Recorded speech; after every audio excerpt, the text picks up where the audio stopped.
Pour cette réparation, vous aurez besoin de la pièce détachée d'origine, une spatule verte, une pince Bruxelles, un outil spudger, un tournevis cruciforme ainsi qu'un décapeur thermique ou un sèche-cheveux. Tous ces éléments disponibles sur notre site internet. Bonjour à tous et bienvenue aujourd'hui dans ce nouveau tutoriel de l'atelier high-tech. Nous allons voir comment remplacer la batterie sur un Samsung Galaxy S9 Plus ayant pour référence G965F. Batterie 100% d'origine que vous retrouverez sur notre site internet www.atelierhightech.com ainsi que les outils d'aide au démontage. Voilà, donc nous allons débuter cette réparation. Dans un premier temps, on va vérifier que notre appareil est bien éteint. On va retirer carte SIM, carte SD se trouvant à l'intérieur du rack.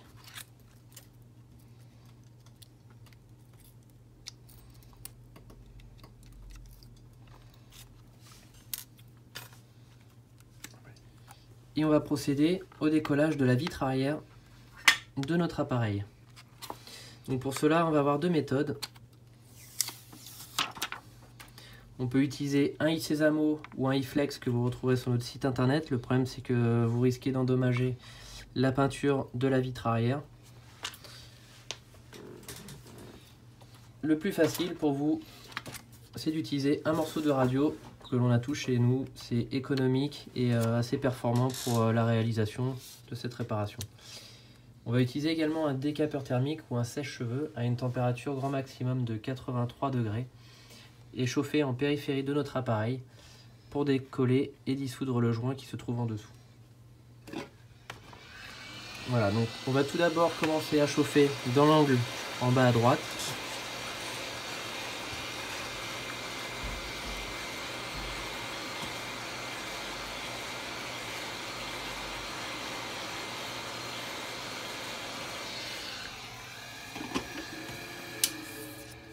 On va utiliser notre morceau de radio que l'on va insérer dans l'angle, comme ceci, entre le châssis et la vitre.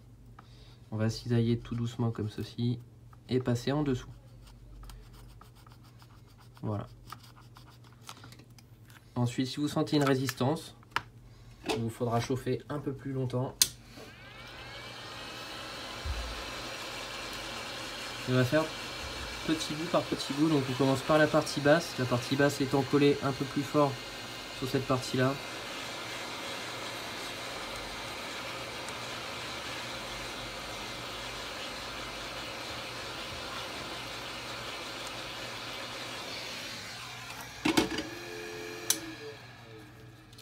On continue à cisailler avec notre morceau de radio. Donc on peut également utiliser une carte de crédit ou une carte de fidélité comme on peut voir dans d'autres tutos. Le souci c'est que c'est un peu trop épais et vous risquez d'endommager votre appareil.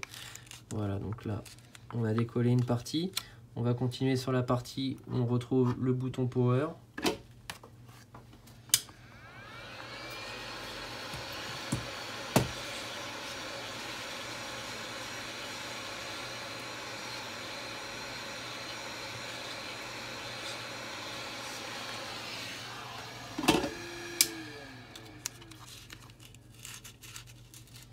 On fait très attention à pas trop enfoncer le morceau de radio, on essaie de s'arrêter à peu près à cette partie-là, à 3-4 mm du bord pour éviter d'endommager la nappe NFC qui se trouve en dessous. Voilà, pareil en partie haute, on va chauffer. Il va falloir faire très attention à la partie droite ici, on va retrouver la nappe de notre capteur d'empreinte digitale. Donc faire très attention à ne pas la sectionner lorsqu'on va introduire la radio.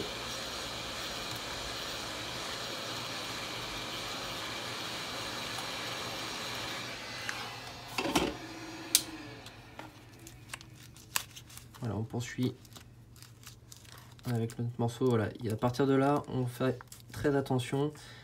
On insère pas entièrement notre bout de radio, on reste sur le bord à peu près 3 mm, pardon.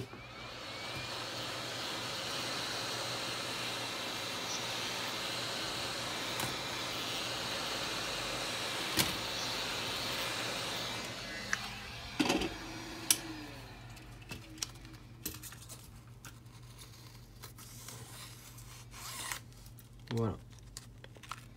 On va ensuite soulever très légèrement, ouvrir notre appareil en portefeuille comme ceci et accéder maintenant à la nappe de notre empreinte digitale qui se trouve au bout, voilà, que l'on déconnecte comme ceci et on vient ouvrir la vitre arrière en portefeuille comme ceci.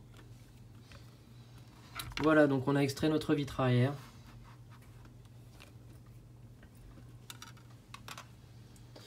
On va maintenant utiliser un tournevis cruciforme,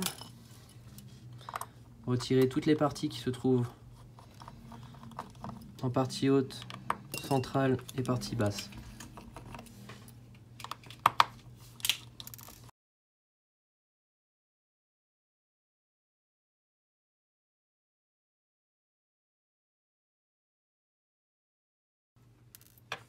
Voilà. On va maintenant retirer donc la partie haute et la partie basse. On va utiliser notre pince Bruxelles et l'insérer dans l'ergot qui se trouve sur le côté de notre appareil. Donc sur la partie basse dans un premier temps, j'insère ma pince Bruxelles et je fais levier en soulevant sans aller trop profondément sur mon téléphone. Voilà, je fais un retrait de la partie basse.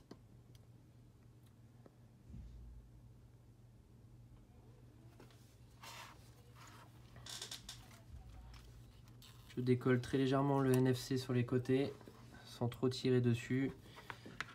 Et je vais également, voilà, comme ceci. Et on retire la partie plastique. De suite, on va débrancher la carte mère. On va débrancher la batterie avec notre spudger comme ceci et faire levier et déconnecter. On peut maintenant remplacer notre pièce. Voilà, donc maintenant qu'on a démonté l'arrière, on va pouvoir accéder à notre batterie et l'extraire. La batterie est légèrement collée sur les côtés, de chaque côté ici, et sur la partie basse. Vous avez 3 autocollants. Pour ce faire, on va utiliser un décapeur thermique ou un sèche-cheveux. On va utiliser à peu près une température à 40-50 degrés grand maximum pour pouvoir chauffer ici sur les bords et ici. On va éviter de chauffer sur cette partie-là et sur cette partie-là pour éviter d'endommager notre carte mère. Voilà, donc 50 degrés grand maximum.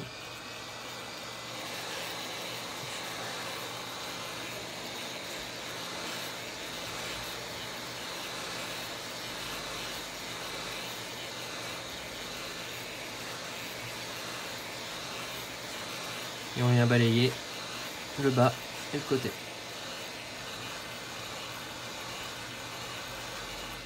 Voilà, une fois qu'on a fait ça à peu près pendant 30 secondes, on va utiliser notre spatule verte. On va l'insérer juste en bas de la batterie, là où vous avez un espace. Et on va soulever comme ceci sur le bord. Une fois qu'on va soulever, on va passer notre spatule bien à ras le bord du châssis à droite pour éviter d'endommager l'écran qui est en dessous, comme ceci. Et je soulève tout en faisant levier comme ceci. Voilà, c'est important, regardez bien la vidéo jusqu'au bout avant de le faire. Voilà, donc pourquoi sur le bord? Parce que ici votre écran est protégé par le châssis ainsi qu'à gauche. Et comme on a chauffé que sur la partie droite, c'est plus simple de décoller. Voilà, donc comme je vous disais, on retrouve donc notre adhésif de chaque côté. On va maintenant prendre notre nouvelle batterie donc, que vous retrouverez sur notre site internet www.ateliertech.com. Là pour l'instant, moi pour le tutoriel, je vous remets la batterie qui est d'origine dans le téléphone parce que le téléphone vient tout juste de sortir et nous n'avons pas encore toutes les pièces. Voilà, donc il vous faudra tout simplement remettre la petite carte d'identité sur la batterie. C'est ce qui correspond à votre numéro IMEI et le numéro de série de votre appareil. Voilà, donc quand vous allez recevoir la batterie, vous n'aurez pas cet adhésif noir, il y aura juste marqué Samsung et vous aurez un adhésif à l'arrière pour recoller la batterie. Voilà, donc ça sur de la batterie d'origine. Après, si votre batterie n'est pas d'origine, vous n'aurez pas forcément d'adhésif à l'arrière. Voilà. Après, il se peut aussi que certaines batteries originales n'aient pas l'adhésif. Donc dans ce cas, il vous faudra rajouter du scotch double face 3M que vous retrouverez aussi sur le site. Après, bon, vous pouvez aussi également récupérer l'ancien adhésif de l'ancienne batterie. C'est tout à fait faisable. Voilà. Donc on va maintenant remettre la batterie. Pour remettre la batterie, on va tout d'abord la brancher sur la carte mère. Voilà. Donc j'ajuste face à face mes deux connecteurs. J'appuie avec le bout du doigt pour pouvoir la brancher, puis je viens positionner ma batterie dans le logement comme ceci. Voilà, et j'appuie très légèrement avec le bout du doigt. Je dois bien respecter l'espace qu'il y a en bas de ma batterie entre le châssis, le bord de le châssis et ma batterie. C'est assez important, ça permet à votre pièce de respirer, on va dire. C'est important d'avoir de l'air qui circule en bas et légèrement sur les côtés, pour éviter la surchauffe de l'appareil. Voilà, tout simplement. C'est ce qu'on ne retrouvait pas sur les autres téléphones. Voilà, une fois qu'on a remis cette batterie, je vous propose d'allumer votre téléphone pour voir si celle-ci fonctionne bien, parce qu'il peut y avoir des batteries défectueuses. Une fois que vous avez fait cette manipulation, vous n'avez plus qu'à remettre l'arrière de votre appareil.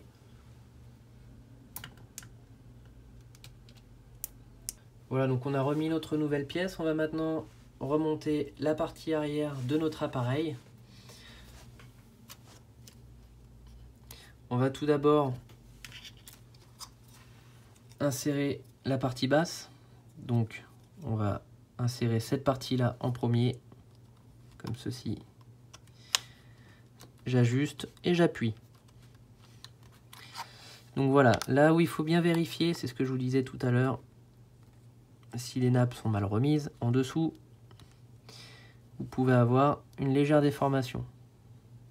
Donc on regarde bien que notre plaque ne soit pas déformée. On va pouvoir mettre une première vis en bas à gauche.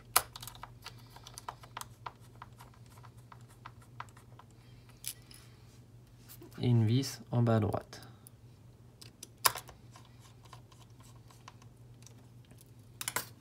On vérifie qu'on a bien rebranché notre batterie également.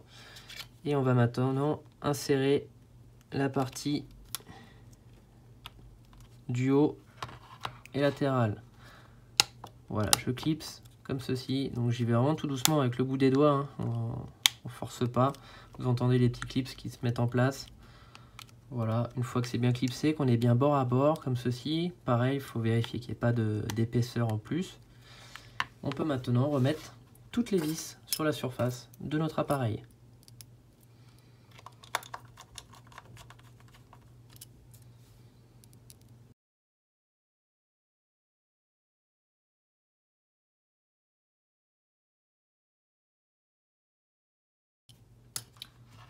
Voilà, donc on a repositionné toutes nos vis. On vérifie une dernière fois qu'il n'y ait pas une surépaisseur qui peut endommager la vitre arrière. Et je vais maintenant remettre ma vitre arrière. Pour cela, il va y avoir deux techniques différentes. Alors, vous avez le choix. Si vous avez bien travaillé au début, normalement, vous avez le joint blanc qui est resté sur la vitre arrière et qui va être réutilisable. Voilà, on fait attention aux petites boulettes qu'on puisse former sur la vitre. Voilà, donc ça c'est réutilisable. Si ça n'a pas séché trop longtemps, il ne faut pas que ça ait séché plus d'une heure et demie à l'extérieur. Voilà, vous pouvez remettre cette partie-là, à savoir que vous avez perdu l'étanchéité de votre appareil tout de même. Il faudra éviter de le mettre dans l'eau, c'est un IP68, mais c'est un peu relatif comme étanchéité. Vaut mieux éviter de le mettre ou de l'immerger entièrement. Donc on peut soit remettre directement comme ceci, chauffer très légèrement autour, mettre des élastiques pour maintenir l'arrière, ou bien deuxième technique, vous pouvez rajouter de la colle B7000 sur le contour de l'appareil, c'est-à-dire ajouter un liseré tout autour de B7000 et ça va renforcer l'étanchéité de votre appareil. Alors je ne peux pas vous certifier à 100% que votre appareil sera étanche, mais en tous les cas, ce que je sais, c'est que vous aurez plus d'étanchéité à faire ça. Donc colle B7000, un liseré tout autour, on vient mettre le capteur sur la carte mère, on plaque notre écran et on met un élastique ici, un élastique là et 2 élastiques dans le sens de la hauteur. Et là, vous laissez sécher à peu près pendant 1 heure. Voilà, donc moi je vais prendre la solution de juste poser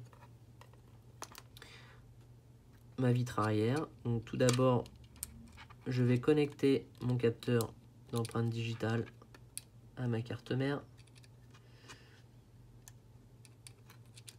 Donc c'est vraiment c'est un peu plus technique. Il faut trouver... Non, c'est même pas technique, hein, c'est juste qu'il faut être patient. Après tout ce que vous avez dû faire derrière, je pense que c'est pas le plus compliqué, mais il faut vraiment être patient. Voilà. Il faut trouver la bonne hauteur pour pouvoir le connecter. C'est assez embêtant. Et là, à moins d'avoir des doigts fins, mais on est obligé d'y aller avec le spudger.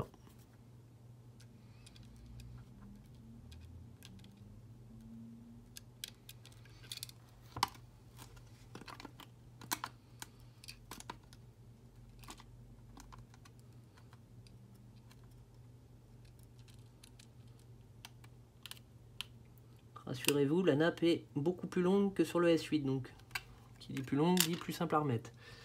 Voilà, donc là on a bien reconnecté. Faites attention de ne pas le déconnecter.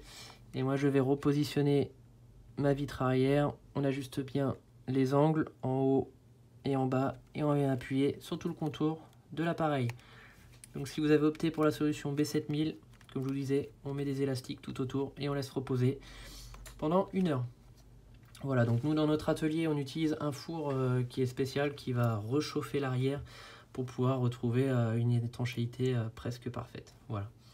Si vous avez des questions sur la réparation, n'hésitez pas à nous contacter via notre formulaire de contact www.atelieratech.com ou vous pouvez nous contacter via le numéro de téléphone qui s'affiche en dessous de la vidéo. A très bientôt dans un nouveau tutoriel de l'atelier high-tech et soyez patients. A très bientôt.